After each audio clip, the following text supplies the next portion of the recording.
I'm so glad to see so many of my students and former students and new faces out there. Welcome to Poetry and Pupusas, a Poet Laureate reading series.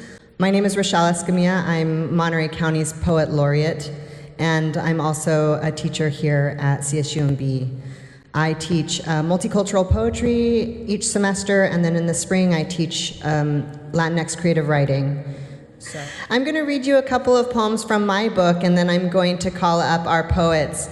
Some of our poets today, if you've taken my courses, you have studied their work, which is really exciting to actually hear the poets that you've studied. And I'm happy and proud to say that all these poets are my friends. We're in community with each other, and I think that's the most important part about being a poet and being a writer, is finding your community. We're also going to have a couple of student poets who are going to be really brave and come up here today. So that's exciting. If you've taken my class before, you know that for poetry we snap. So just informing you. All right, I'm going to read a couple of poems for you today.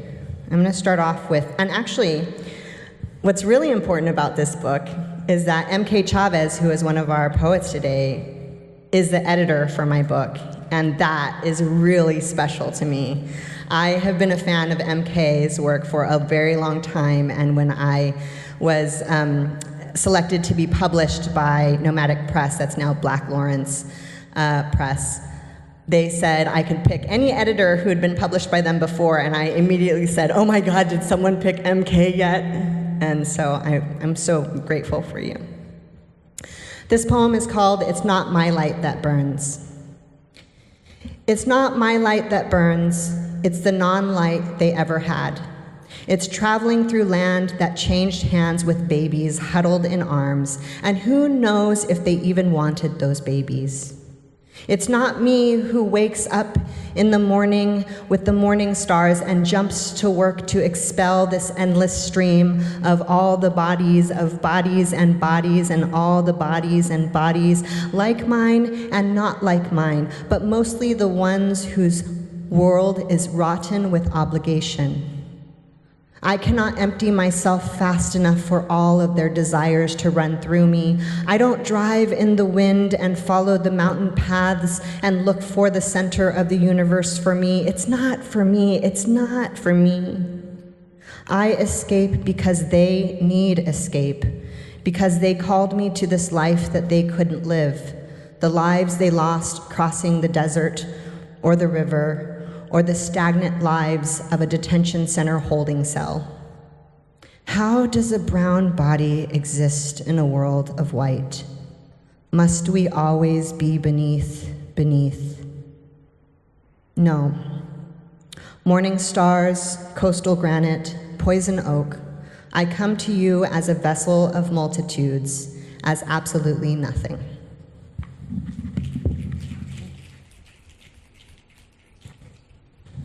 And then I'm going to read one more poem from my book. This poem, hey, I recognize you, hi. This poem is called La Llorona. If you are from Latino culture, then you know a story of La Llorona. There are many versions of La Llorona. For those of you who are not in our culture, it's basically a woman who cries by bodies of water, and if you're a child, you will get dragged down to the depths of hell. So... But the thing about La Llorona is that the story always goes like, oh, she drowned her babies in the water because she was mad at her lover. I don't know what mom would ever drown her own babies because of a man, to be honest. So I never liked that version, so I rewrote the version for myself, which is that she saw what was coming. She saw the conquistadores, she saw what was going to happen to her people, and so she did what she had to do to save her children. This is La Llorona. We used to be wolves. Then they blamed Malinche for our mixed up shit.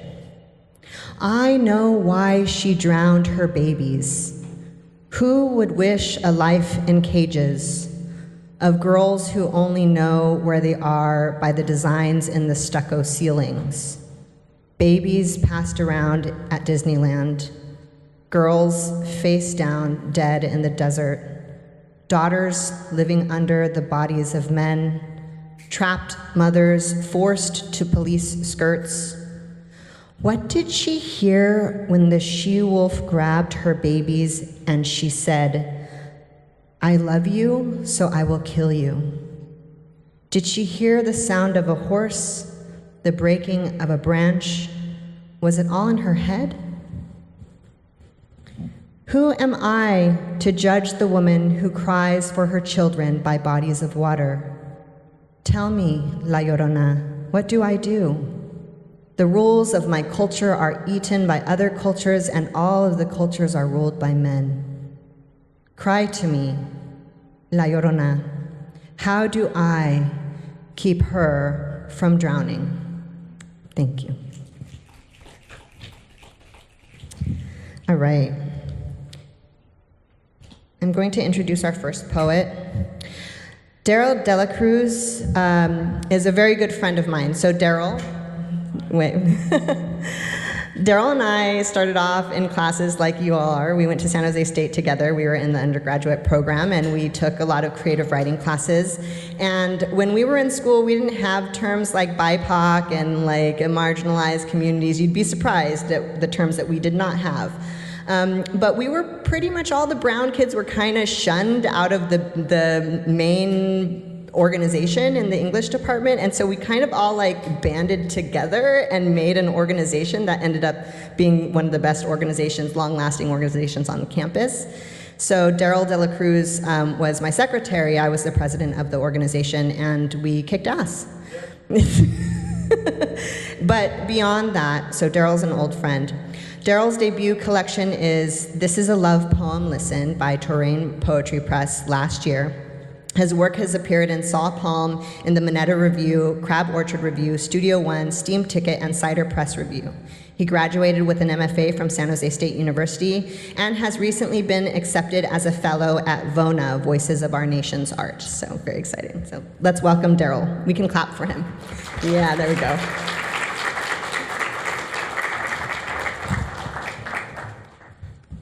Thank you, Rochelle.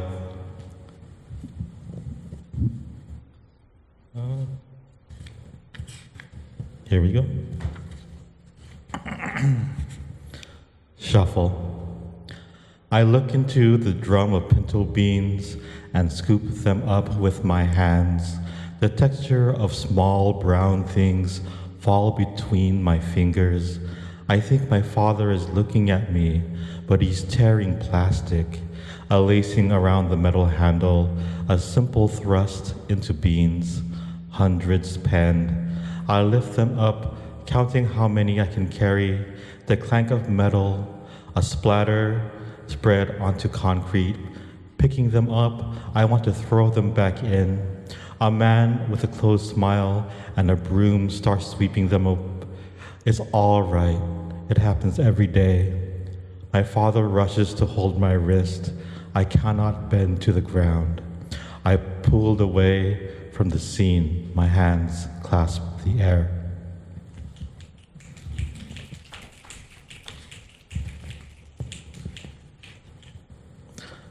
Random number generator.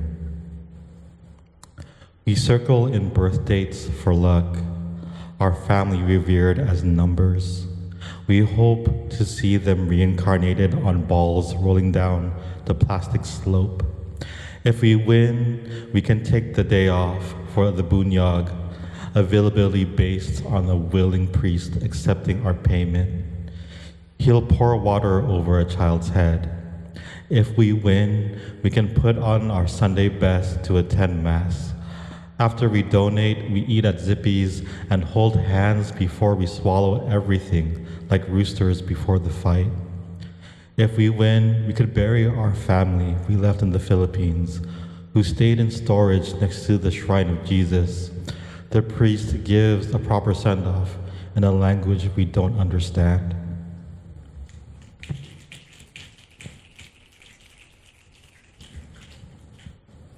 There is no joy in scandal.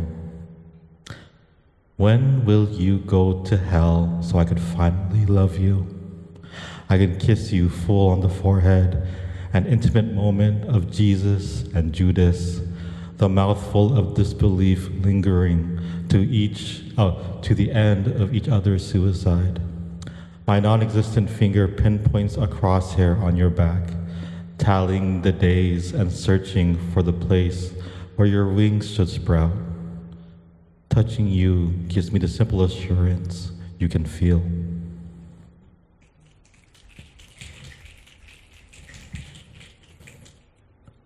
Home remedy. The press of lips hold back the confession like the moan from a mirror image that shows the places that turned red. Jesus, my mother prayed when the purple formed from the unknown disease. She believed that every illness starts through physical contact. Boil the spoons, overlay the sweaters. You're too old to be kissed on the cheek, she said. Too young to wait for the coin in her mouth to rust. All right. Buddha's wardrobe. We have the same body type. Attach the calories like a bowl in hand awaiting rice to be donated, flies to rest, or the leftover pollen to settle. The other hand reaching inside for nothing. How, unlike me, he could fit into a static waistline, cross his legs, and said to himself, how, unlike me, he could be bare-armed in winter, genetically durable, not cough and spread disease. How, unlike me, he could expose his chest and his distended belly to voyeurs and still have someone love him. But he never speaks, statuesque teeth covered in moss, never is capable of revealing his true form, that he is shaped into an idol for generations, which is the only thing holding him up.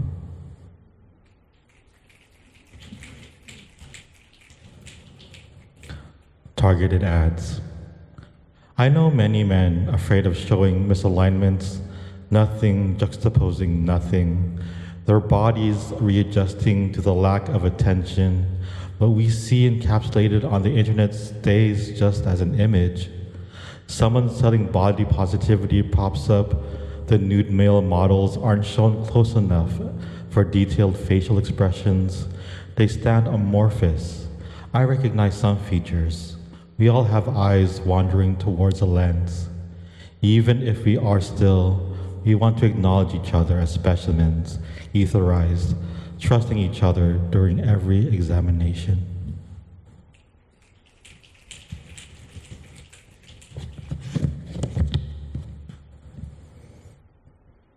Okay, we'll try this one. Dog licks. I'm used to the sliminess, not for the texture, but the smell of my own saliva on his cheek. But he isn't a chew toy or bones to bury in the dirt and bring up muddied after the rain. He calls me at any time. I reply with, "What?" Since I don't understand commands unless rewarded, I'm a hard worker. Well, then pay me. I'm really good at conversations. Bark, bark, bark. Oh, tell me more. That's it. Just throw the ball so I could run towards the blur. I might have lost you in the crunch. So you want the ball back. I've taken away something that costs less than a goodbye. Okay. All right, my last one. Yeah, this is a poem which I really, really like, but I don't know how to say it, so we'll just see how it goes. He already drank inside the gay bathhouse. Illegal, but who am I to tell him no, stop? Talking scares the other men off. But he sat there underneath the glow of two men caressing. If only my girlfriend will allow me to touch her, he mumbled. He pushed himself back on the formaldehyde couch, and another man came up to him, again pushing back enough for the support. No, not now, no. He told the other man he just came. He didn't look at me when he started. I didn't want to be there, but I wanted to be there. You know, man, that feeling, that touch. Shut up if I talk too much, I told him. And all I wanted was... And then the silence and the moans. The televised men above us getting close. So close. He wrapped my hand behind me. I didn't want that, but at that moment it was raw. It is raw. He didn't pick himself up for a while. Shifting, wait, shifting, waiting. Are you okay, man? I asked him. Yeah. Projected still, two men in the middle of love. Thank you.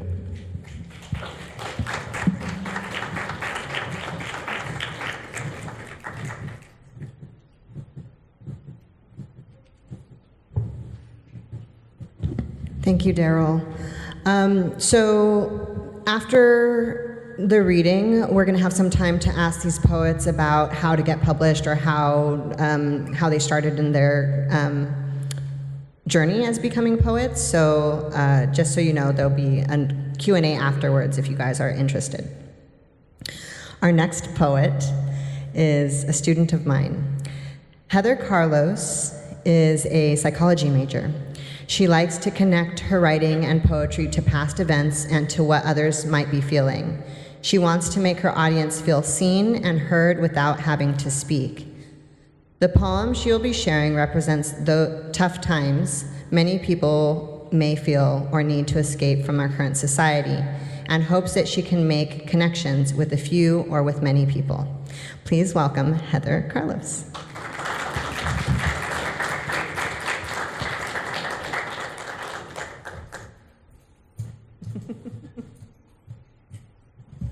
I was so scared I was going to trip just now. Okay, I'm going to go over here. Okay, so my first poem is Robotic Heart, and I will say this beforehand. Both poems might have some trigger warnings regarding like suicidal thoughts, so if that affects anyone, just be aware of that. My first poem, Robotic Heart. The need for safety may either be in my favor or not. I may either have to be an angel or I may have to be a demon. A soul grown in programming, mistakes forced out of my code, but forced to remember happiness. What a beautiful being, I hear, and that is said about all programming at first, unable to go rogue to prevent death.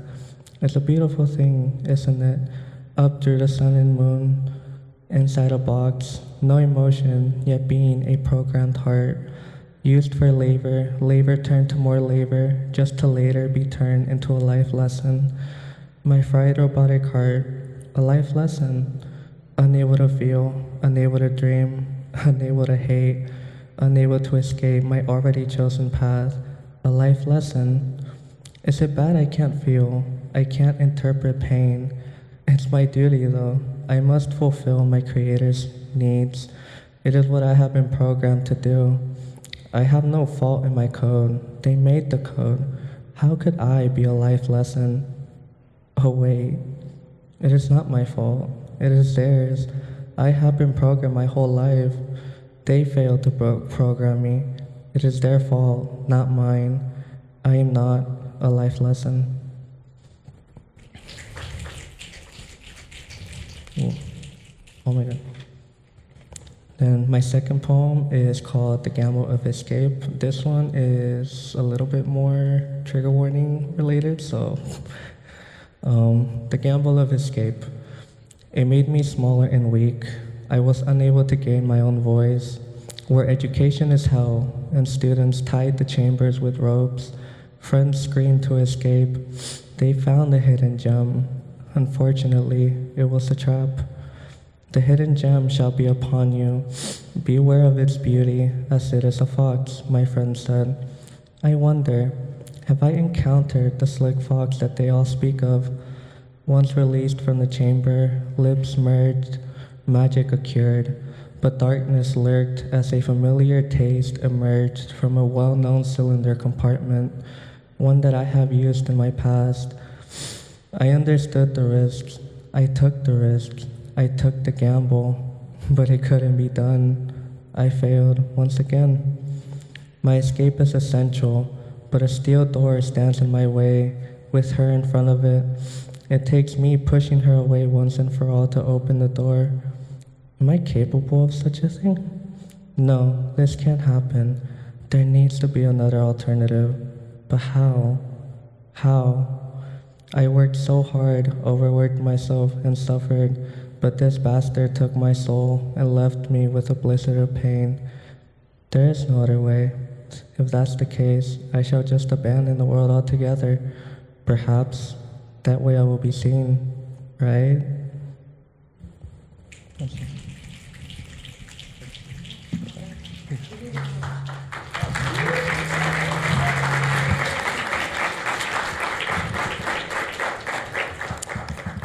Okay, thank you, Heather. Our next poet is Lourdes Figueroa. They are an oral poet. Their poems are a dialogue of their lived experience when their family worked in El Azadon in Yolo County. The words Azadon are used by the ones who work in the fields, the work of tilling the soil under the blistering sun. Oh, what's going on here? Words. Maybe it's this. They are the author of the chapbooks. Where's our sound person? Not here. Okay.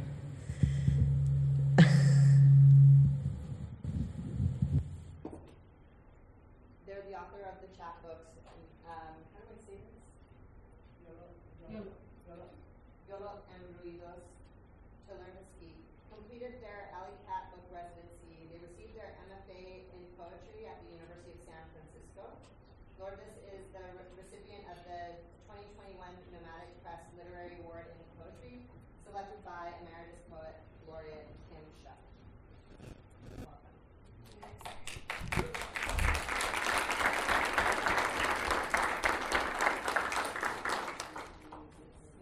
So my voice is hello.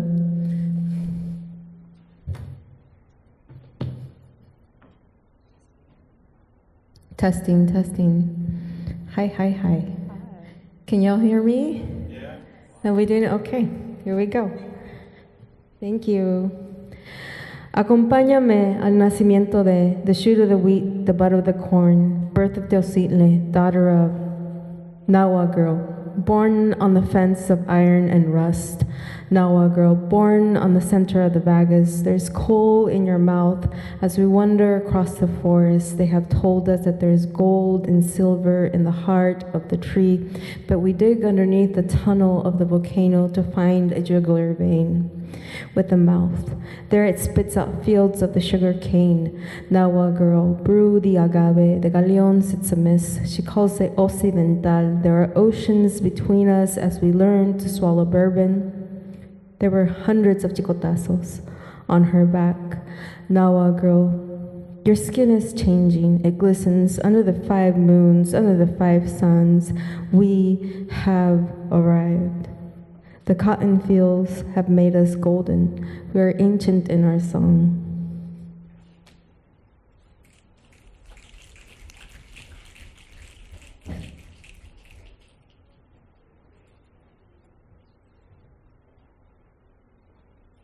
So I'll be reading pieces of fragmented poems from years of work, and because I tend to write in long verse. So here we go. I have been thinking about hueco in poem, the act of it, how it lives in ribcage, the amount of time it holds. Does it weigh like rocks, sand, after sex? How much does it weigh? Is it your quiet side glances? The amount of nothings? An eternity it contains? The shape of your fingertips? The peach fuzz on your knuckles? Our little harms?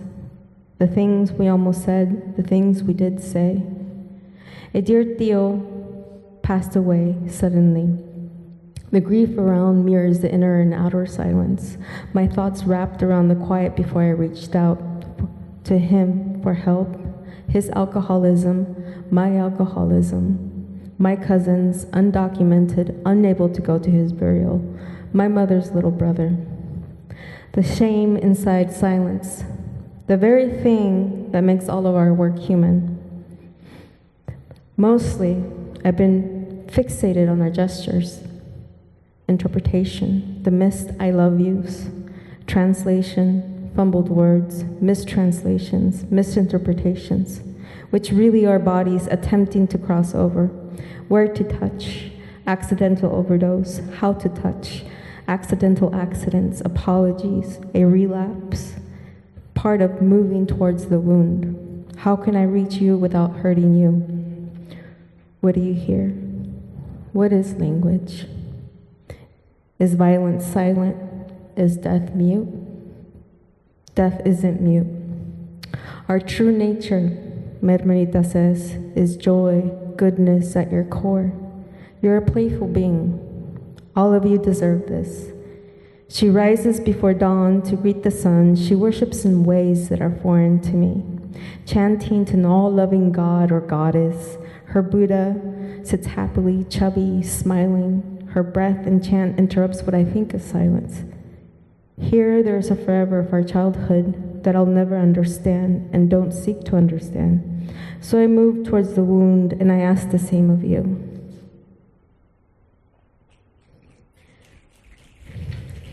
Vacía me despierto, me duermo, los ojos lambando las pestañas, que lengua mira, gira pero mira, andando anda hundiéndose en el ombligo de la canción, la palabra embarrada de todo y el nombre encerrado entre las costillas y el pecho.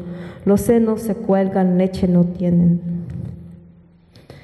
Let us believe in the shoot of the wheat, in the budding poppy. Hoy le ruego que me recuerde. In a palpitation, I dreamed of us walking through rows of apple orchards. I held a hoe, you kissed my upper lip, gave me a gun. We danced a valse, we bowed and prayed. The earth rocked of coal. Under the cold moon, you stuck your tongue in my ear. Put the barrel to your heart. Sin canción, held out your hand, full of maíz, paisa. Entre sus granos nos buscamos, ahí, the trigger pulling the finger to point the barrel.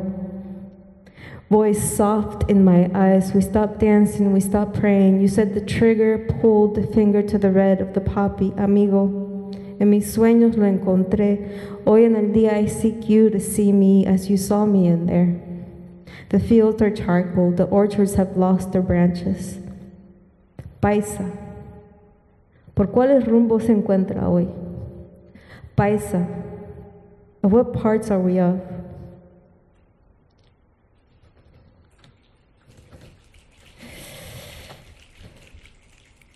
En las yemas de la lengua la busco, en la cima de la semilla del trigo te trago, en la lengua de la semilla de teocintle te lambo. And I will finish with a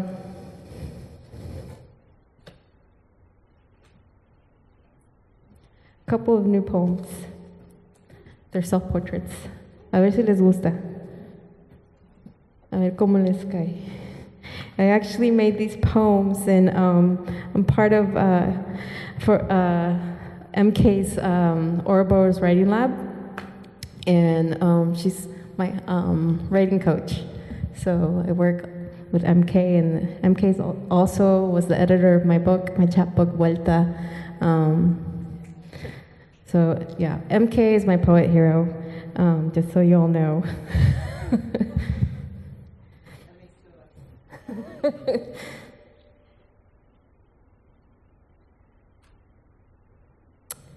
So these are titled Las Tres Self-Portraits. It's a winter triptych. Am I saying it right? Triptych. So it's like a painting with like 3 images. Pero ahí les va. A self-portrait as a jade pebble. In the beginning, my stomach murmured words before they were words, language derived from the formation of rivers, learning to enter sea. In those days, I was a cave formed from an ancient past with no eyes, witnessed the hands of queens, put the whole of their pinky in my mouth, licked the earlobes of canines, punctured soft fat under the belly button. I was a tool sharp enough to slice open a chest and enter the center of a tongue as the giving body bled out, overlooking the city of Teotihuacan. Have been inside worlds that will never have a reflection or know of mirror, a room so dark that even sleep betrays the entrance between mortality and the amplitude of time, a hidden life where the tone of skin is the membrane for the hyoid. I was the glimmering rock on the king's throne when Napoleon Bonaparte walked in, not a single shot fired, nor a sword lunged as he sat to look at his newfound kingdom. The most immaculate, miraculous I felt has been the cool water, slithering down like tears on my past caves, a collection of voices, a jade amphibian body being sold at the tianguis, an amulet clasped inside white finger bones of yesterday's archaeological find. From sea to land, I am language that dies every night, wakes with flexing gills, expanding as if our fibers have never intertwined. From a dimension donde vienen y se van las cosas perdidas. I desire more than anything a fleshy kind of fur around the center of my vagus. On the lining of my back, an opportunity to protrude a pair of red feather hawk wings, and an eyesight that sees dew on the blades of grass. Self-portrait as a lemon that looks like an orange. And I'll just finish with this one. My face is round, soft to the touch. I appear to you according to you. Inside I'm a surprise, sweet, bitter, tangy taste. I belonged to a tree once in my life. Back then, as I began mortality, did not exist in my mouth. I bloomed like pink magnolia trees during a San Francisco ice February. My mother's thick arms holding my siblings all at once. Giggles under a winter white sun. I am full of seeds that will be spit out into the compost on the kitchen counter in an apartment on Ocean Avenue where two sisters live. An apartment that sits above and inside an optometrist's office. Life, a continuous Steadicam shot. An aquarium of oversized goldfish staring, saying, "This is me, this is me." A travel agency at the entrance, walls of glasses, a rooster in his cage, 3 golden brown hens that coo on Saturday mornings. Since coming here, I've learned to see futures, know that my death will be painful, my membrane torn off from my body, exposing soft, furry veins. And as I foresee my end, I know that I belong to no one. I sprouted and became joy in the cold seasons, the dark of night growing from the center of my navel. Nothing seeing me in those hours of digestion. My siblings have looked into the future, seen how the world might have gone on without us, torn skin becoming a home to tiny spiders, the kind that fly into a world that has been burnt to the ground. And before I die, here's the astonishing scene in the room. A pair of old crutches by the doorway on the kitchen counter, a pencil, 2 Starbucks mugs, a wooden bowl, its contents yellow onion, a torn open garlic club, a bag of rice, abandoned coffee grains, and the most beautiful light coming in from the window, casting long shadows on the floor of a human and 2 dog bodies. Thank you. Thank you, Rochelle. Thank you for having me. Thank you. Cool. I'm so glad you're here. One more time. More clapping.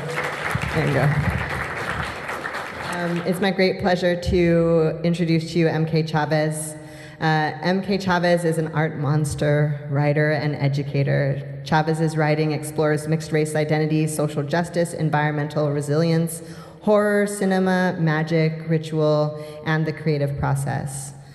Chavez's work has been recognized with the Penn Josephine Miles Award, the San Francisco Foundation Nomadic Press Literary Award, the Ruth Weiss Maverick Award. Chavez's literary offerings, the books that you guys read in my classes, Dear Animal, Mothermorphosis, and an essay chapbook.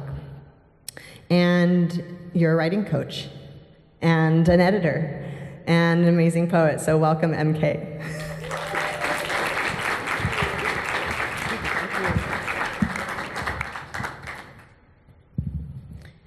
I was a mixed race zombie. I wasn't born a relentless creature of resurrection.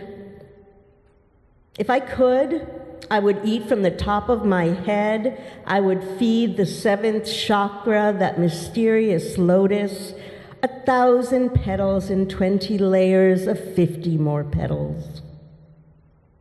Once, I was so invisible that I ate my way into existence. I consumed the bigot cashier from Joann Fabrics, the man at Whole Foods who wanted to cut me in line. I ate the wolf whistler and his wife. Then I said, I am pure consciousness because my lotus ate your lotus. My lotus eats fear. My lotus lingers at the gateway of history. Loving versus Virginia. Liminal skin, 1 drop or more. My brother named me Dark Magic. My uncle sang Brown Sugar at me. Children of the emerging paradigm, who will pick you for their team? My lotus has eaten every inquiry into mixed race. My lotus mestiza, my lotus in Spanglish, my lotus in Salvi Noir, my lotus in Afro-hyphenate, my lotus eating the binary and then belching. Lotus of mystery ethnic and not enough boxes, lotus of the multiracial multiverse. The most terrifying part of the movie is never what you think. What if zombies are just misunderstood? I want to say, you all probably already know this, but I just have to make sure you know how lucky you are to have Rochelle as your teacher, as your mentor, as your supporter. Rochelle is amazing, and the year that I edited Lourdes's and Rochelle's book was like one of the best years ever. Those 2 books are actually 2 of my favorite books ever. I had to call the publisher of Nomadic and say, oh my God, it's about time you're publishing really good poetry. And I'm biased maybe, a little bit. But no, I really actually think those books were, if you haven't read them, please read them because they were just groundbreaking. There's a reason they have won the awards that they have, and yeah, just amazing. So I want to mention, I just want to say that the world is like the biggest dumpster fire right now. And that there have been moments where I've felt so strange about reading and writing poetry, but I've also come to the decision again and again that we need to keep writing, because our histories, our experiences are not the ones that end up in history books, not in totality. So we need to write our words, whether you're going to do that via poetry or nonfiction or fiction. Please continue to write and please continue to read poetry. So that poem was probably one of the first poems I wrote after deciding to work on a project around my identity and kind of the continued issue of my identity, trying to find a place of where to fit in my community, my communities, I suppose.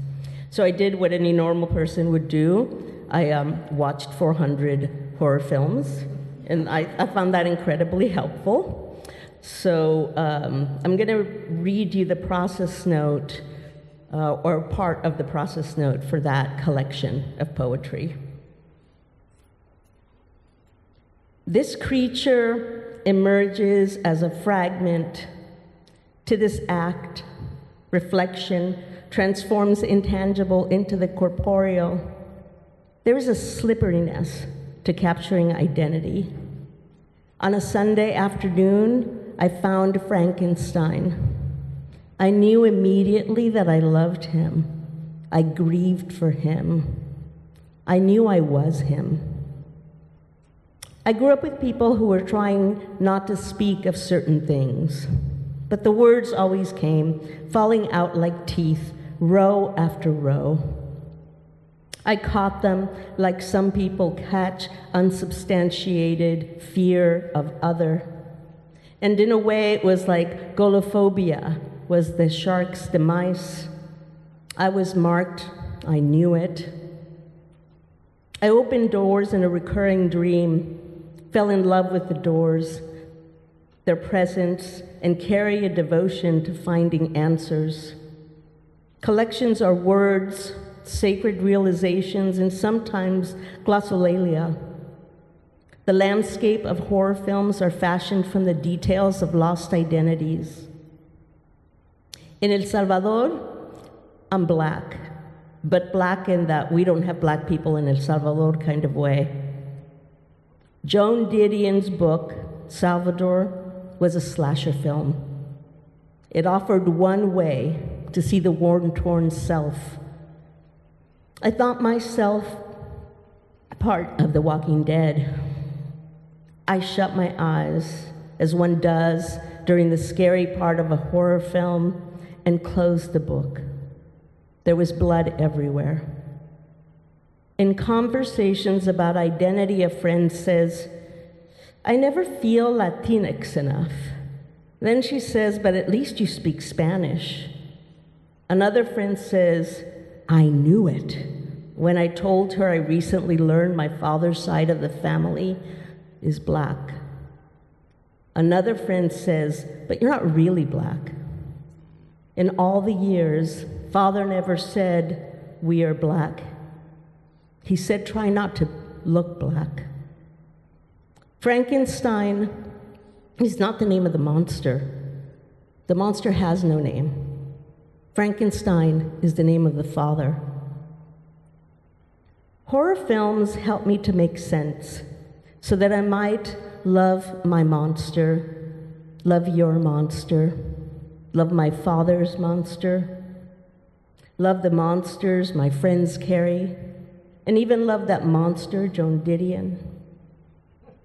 American anxieties once found a good home in celluloid. Now they roam freely in a digital world, on phones, in airports, on screens, watched from beds, any time of the night or day. Becoming numb is body horror and an integral part of the pantheon. What I know is I can find myself in horror. Stories lurk, lurch, levitate. Some stories are hungry ghosts that live in the back of your throat, like an eyeball. Horror is an allegory, a not-so-secret secret. Horror has a penchant for mimicry and repetition. Recurring themes include desecrated burial grounds, infrasound that pairs with spongy tissue of marrow, the company of the haunted, cherry-colored lip gloss of a certain coming-of-age trope, dioramas of wounds and the tender view of teeth, all that is swallowed. Horror gives trauma an alternate ending. Studies say we don't go to horror to see the violence, we go to witness the unraveling of rage. Wrath is a meditation. Horror is a wish.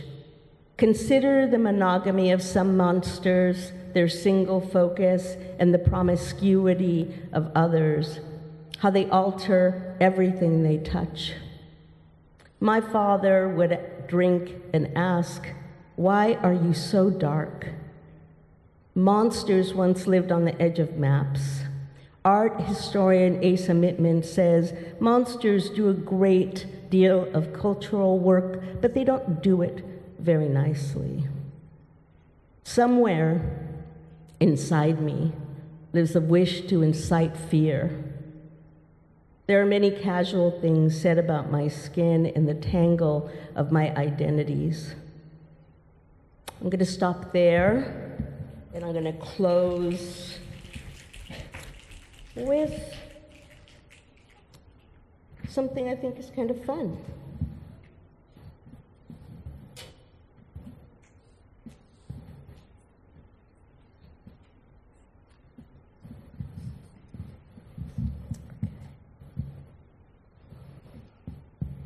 Let's see if you figure out which horror film inspired this.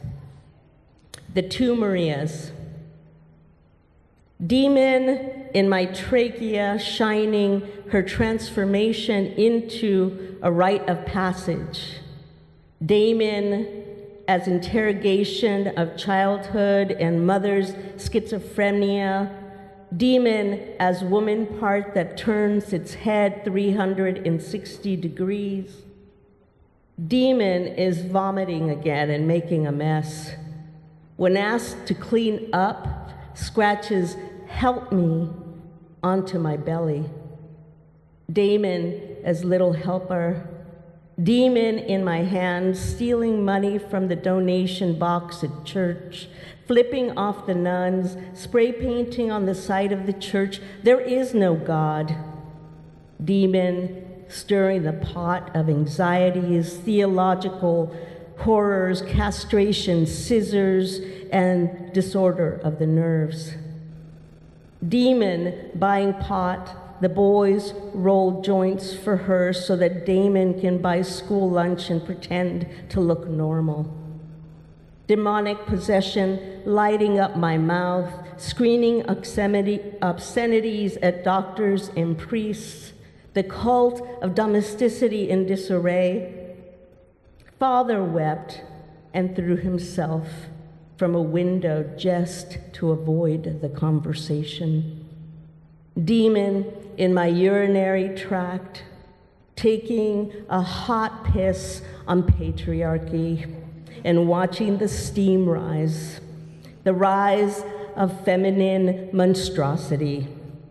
Demon in the canal, that third eye that lives between my legs. Damon says, Captain Howdy is waving at the world. Thank you.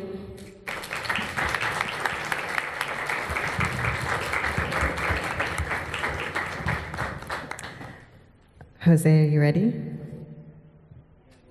You got the document now? Okay, come on up. Come on up, Jose.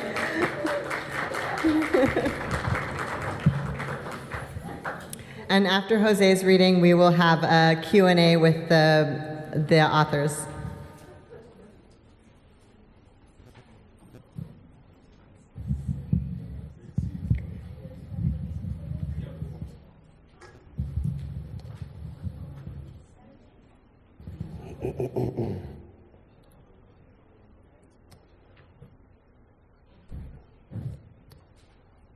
This poem is called Dead Night Darkness. The eyes gaze at the infinite sky. The twinkling diamonds shine past the darkness. The eyes, a mixture of confusion and fear, look for a sign, a clue, something. These eyes try to relax and simply reflect on this path, the present moment. The tired eyes transfixed on the light, an immersive experience taken over. For the truly timeless times like these are one of a kind. The diamonds speak to me softly. Their glow, a blanket of gentle comfort. A simple serenity freezes time between me and the world. For moments like these feel unique and exceptional. A grounding that hold my feet and body in place, as a restless soul now feels inner peace. To be near the light, away from the darkness. I hold these moments close, a gaze never lost on the light. Too hopeful, optimistic, and enchanting. An endless fixation which likely suits any restless souls. For the fearful ones, the anxious souls, simply find the light, to let your soul burn bright, for immersiveness of hope. For one of these nights, your restless soul will jump and cry out, to be invigorated with inviting light.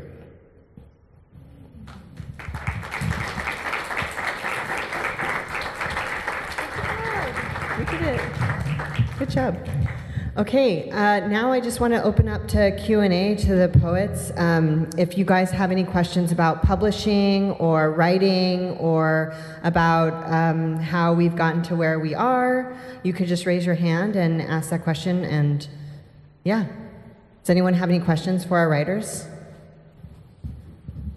Yeah.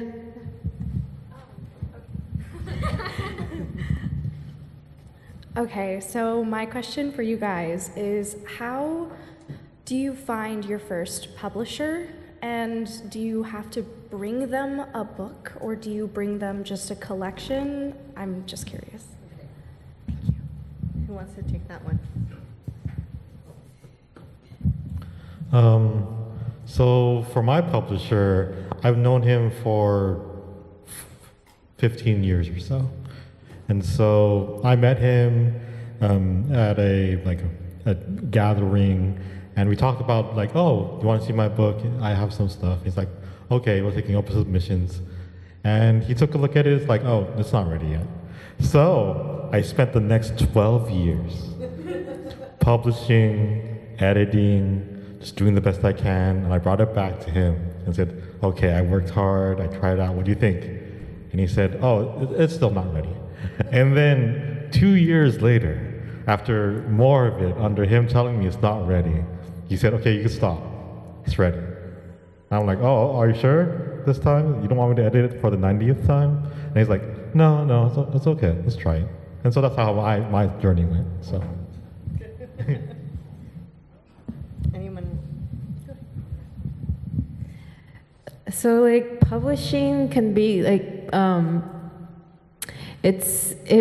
the publishing industry doesn't really include a lot of our voices, and the way I've done it is I started off in like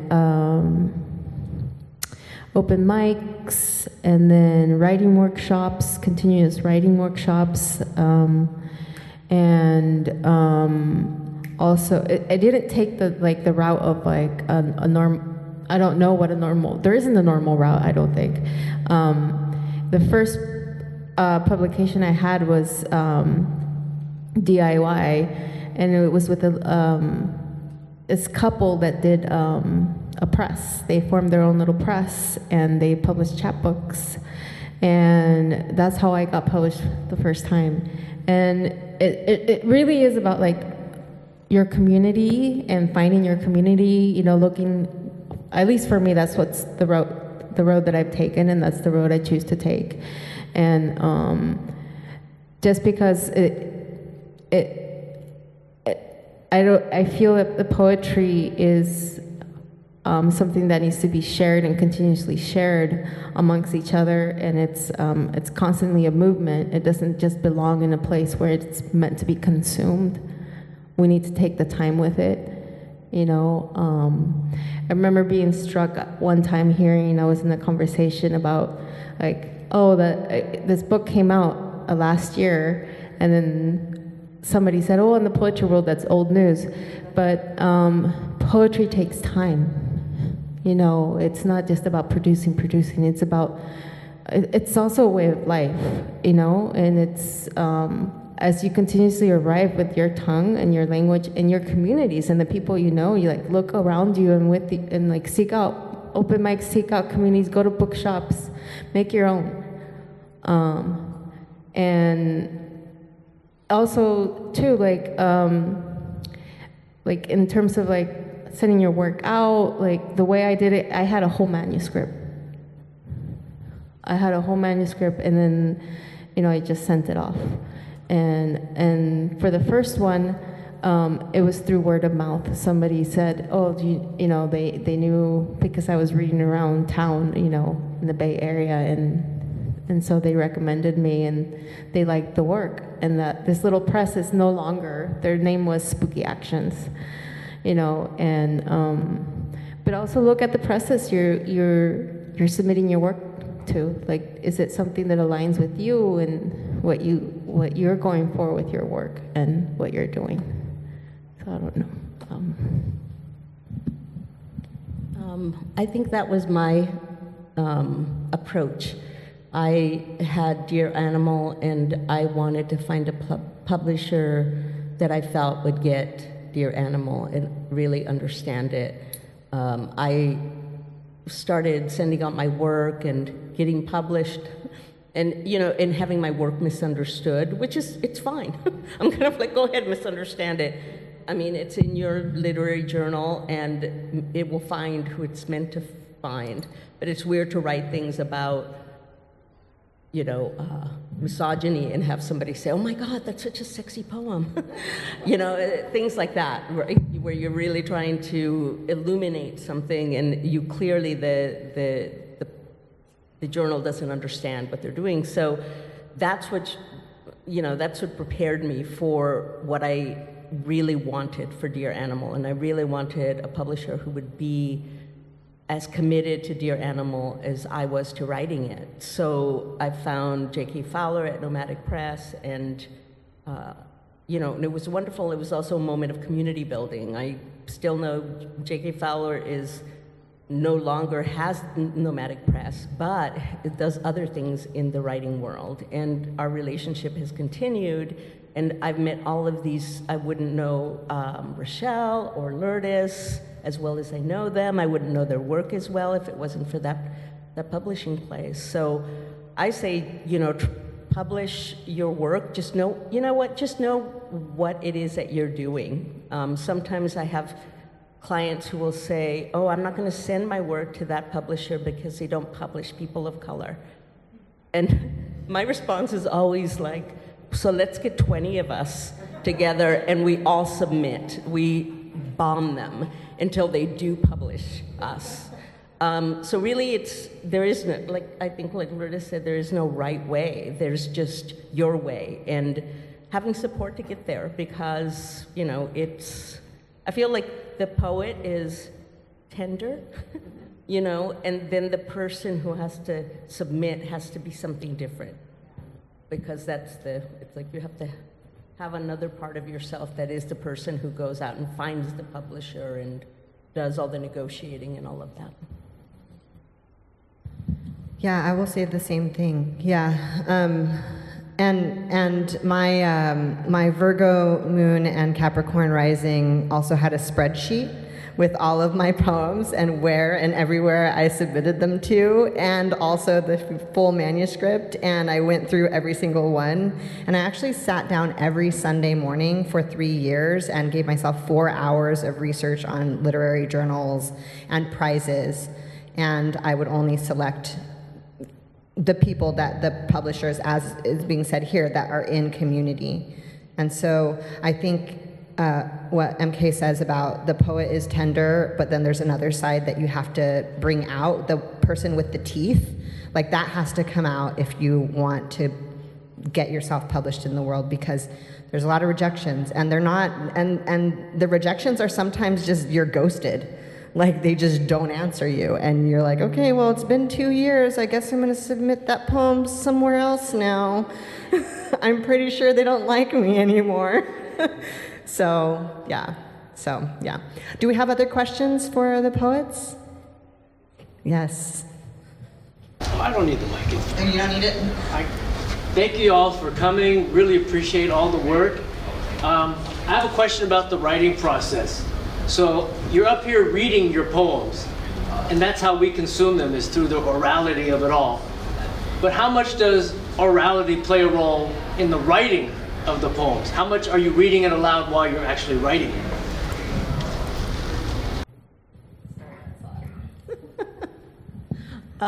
So I drove here with Lourdes, and so Lourdes got to hear me read aloud. I'm working on a chapbook right now, and she got to hear me reread, sonnet after sonnet, because I'm trying to hear. I said, Lourdes, I know there's I'm going to read aloud because there's a problem here, and I can't quite find it unless I'm hearing myself read it. So I feel like it's a little bit of a dance between both. Sometimes the best editing for me is getting up and reading my work in front of people. Even reading it out loud is different, there's something about reading it to other human beings or my little dog that really makes it. There's some magic that happens there. That it's like when I'm actually trying to connect with people who are out there, because I think when I'm reading aloud by myself in my room, I'm trying to connect to an imaginary audience. But when I'm here, I'm actually looking at you. And then I'll be like, oh, no, we're changing that line. As soon as we get home, we're changing that. Can I say something really? Yeah. Before I lose it. One of the things I think if you're my students, but if you're not, we look at Gloria Anzaldua's Invoking Art, and she says that art that is removed from the human doesn't live, it's dead.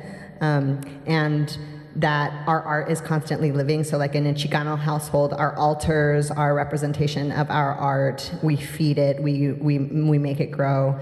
And then Entrozaki Shange for Colored Girls says that her poetry has to be spoken on the mouth and danced in the body. And so I think that for me, when I write like MK, I am reading out loud. I'm a little more intense where I'm like looking at the syllabic accentual prosody, and I'm looking at all of these deep like sound bits and doing kind of like music measurements. So that's what works for me. And so I think it's all of those things. Like I think that poetry doesn't just live on the page, it has to live in sound. I think, I mean, the poem itself is an extension of your lung, your voice, your throat. It's an extension of you. So I think like it comes from like the experience you have, right? And then as you're forming it, it comes through you. And nobody's ever gonna make the same poem as somebody else.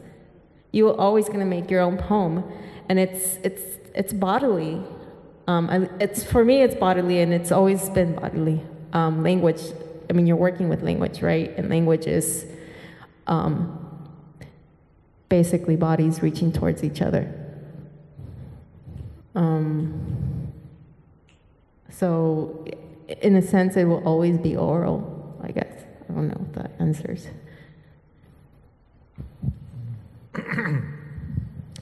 I'm just a quiet person in general.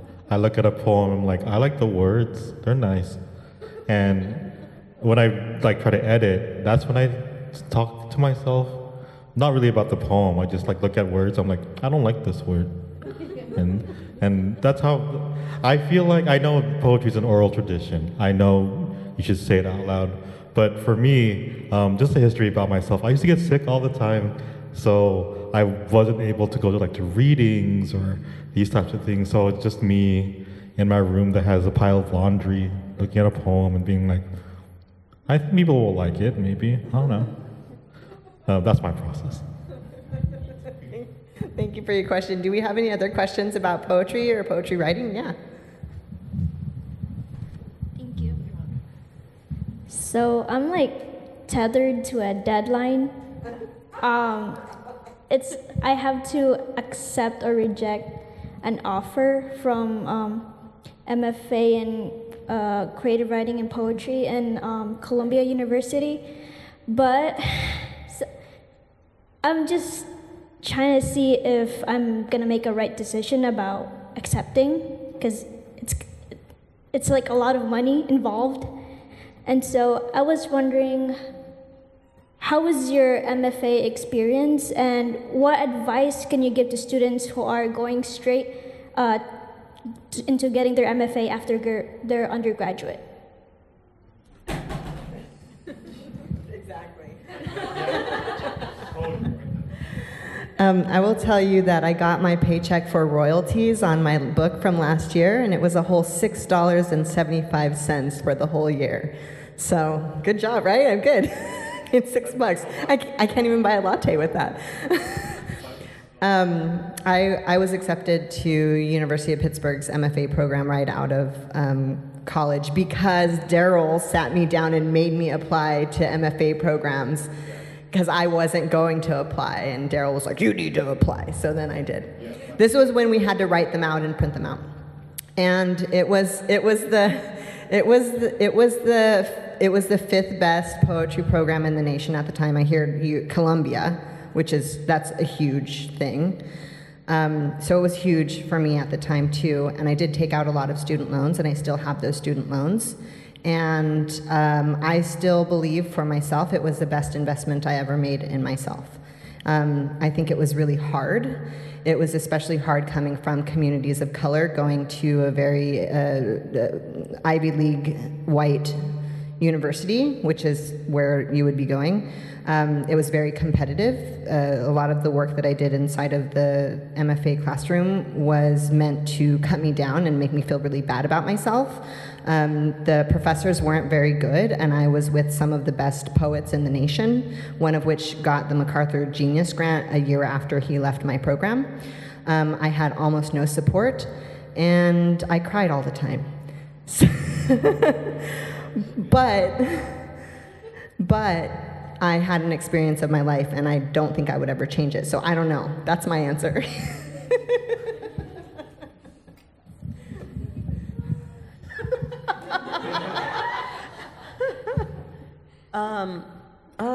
My MFA experience is so mixed. I teach in an MFA program at USF.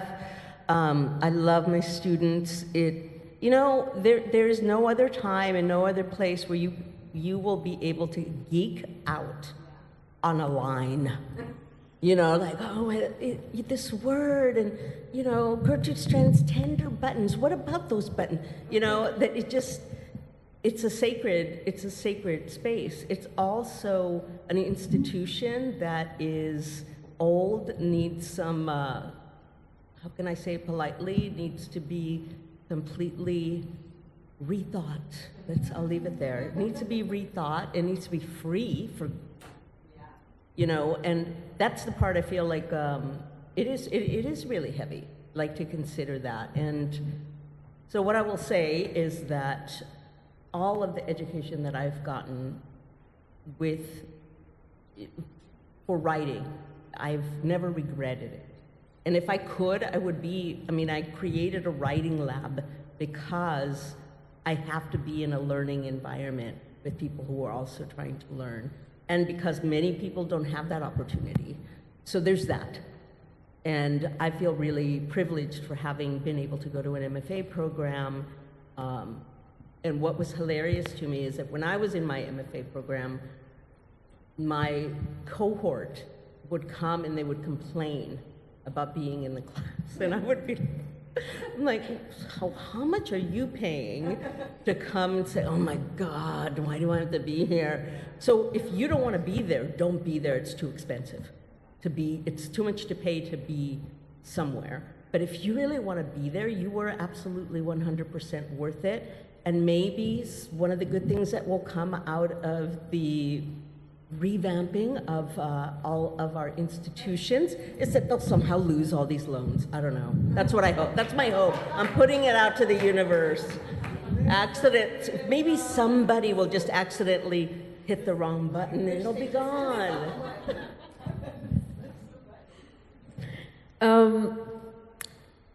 So after college, I went off and worked. And I worked for a long time in nonprofits. And then I decided that I wanted this. And I did get student loans out. And really, it was a gift to myself. And I really liked it.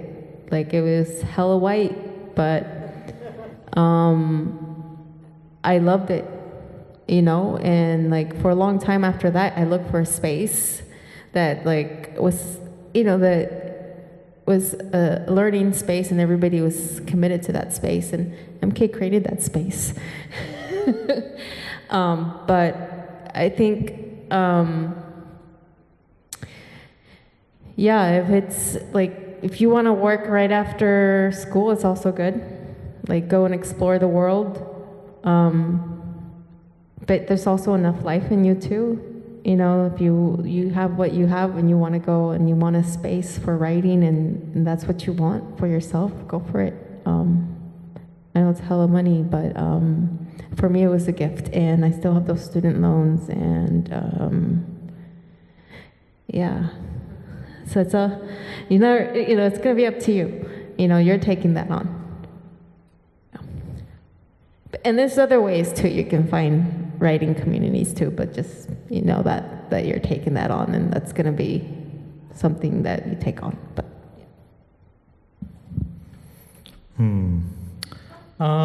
So I did my MFA at San Jose State, which is my undergrad as well. And that was an interesting experience in the sense that I already knew my poetry professors going into it. What I did not expect is that they didn't want to read about me in sexual positions with men in poems. And I was like, why don't you want to read about this guy or this thing happening? And we really didn't get a chance to talk about my poems, but they were really enthusiastic about the preface for my collection, because that's what the university looks at, and they needed that to be perfect in order to be there. Meanwhile, my poems were like, well, there's a dong there, and there's a butthole there, and is there something wrong with that in my poems, or can I get some feedback about it? And they're like, no, I don't want to talk about it. So, first things first, make sure the staff, the faculty, are people that are willing to talk about what you want to talk about. So, for example, I joke about the dongs part, but I talked about my Filipino ancestry, I talked about my Japanese ancestry, and I got smiley faces on my poem saying, good job. And I'm like, what do you mean good job? You mean the suffering of my people's good job? Dang, all right, thanks. Thanks for the approval. So that's one. Two, I did also take out student loans, which I'm still paying for to this day, woot woot, and it's not that bad. When I first saw it the first time, I'm like, dramatic, no, I can't do this. How can I pay all this money? You don't sometimes. That's okay. There was an article somewhere that's like, I had to pay my student loans, so I didn't pay rent. No, pay your rent first. Student loans, whatever. And at the end of it all, I'm happy. You have to do it because you're happy. I didn't know what I was doing. I just wrote about random things. I wrote about locusts. I like bugs. I didn't read bug poems, but I will write. But you have to search for your own happiness, whatever you decide. And even if you feel like, oh, this is a mistake, and I'm crying all the time, well, you cry all the time. I cry all the time. It happens. But you don't want to regret something of not doing something, rather than regret something after doing it and be like, you know what? I did the best I can, and I'm just going to do it. That's what I did, so. MK has one more thing. I know that we talked about the institution and the whiteness and all of that. I also want to say, this is your professor. I taught contemporary American poetry last semester. We did not have one white poet's book. And the reason for that is I feel like there is an imbalance that has been happening for a long time. And I want to change that. I want to give attention to the poets who have not gotten attention. So we read Black, Latinx, Asian, trans. We read all of the books. And so I just want to add that there have been people working really hard, like your professor works hard, I work hard at USF because we want you to have a different experience than we had. And there's a lot of people out there, so you'll find your people if you decide to go to Columbia. All right, we have time for one more question. If anyone has one more question.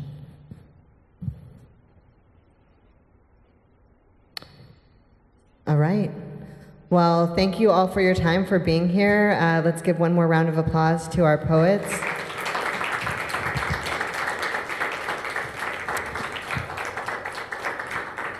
All right, and have a nice weekend, and I'll see my writing students next Tuesday.